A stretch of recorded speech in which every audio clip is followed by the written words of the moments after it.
वालेकुम भाई। मेरे 5 बच्चे ने ते मैं बेवा हाँ ते डॉक्टर खलील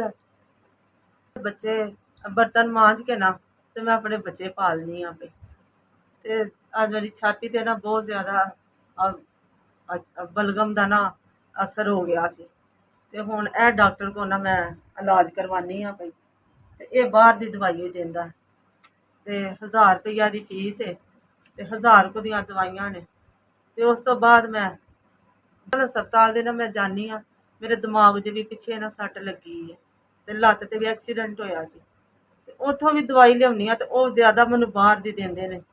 ते देंदे ने कोई हौली हल्की फुल्की गोली विचों मिल जांदी है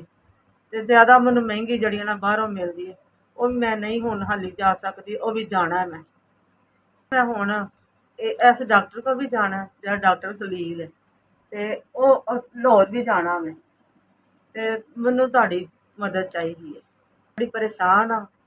ते मेरा कमाने आह्ला कोई नहीं मैनू 4000 रुपया मिलेआ दवाई आस्ते जेह्ड़ा मैं इत्थे भी दवाई लैनी है ते लाहौर भी जाना है दवाई लैन अल्लाह तुहाडी तंदरुस्ती देवे अल्लाह तुहाडे बच्चेआं दी खैर करे अल्लाह तुहानू रिज़क पानी च बरकत पावे अल्लाह तुहानू इहदे बहुता देवे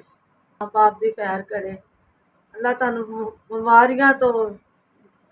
महफूज रखे अल्लाह तुहाडी खैर करे जिथे भी तुसीं पुत्तरा रहिंदे हो अल्लाह तुहानू आबाद ही रखे ते अल्लाह तुहाडे बच्चेआं नू कामयाब करे सही मंज़िल ते पहुँचावे 4000 मिलेआ ते एह् मैं लाहौर भी जावांगी जनरल हस्पताल भी ते इत्थे भी दवाई जेह्ड़ी लियाउनी है डॉक्टर इत्थे भी जावांगी।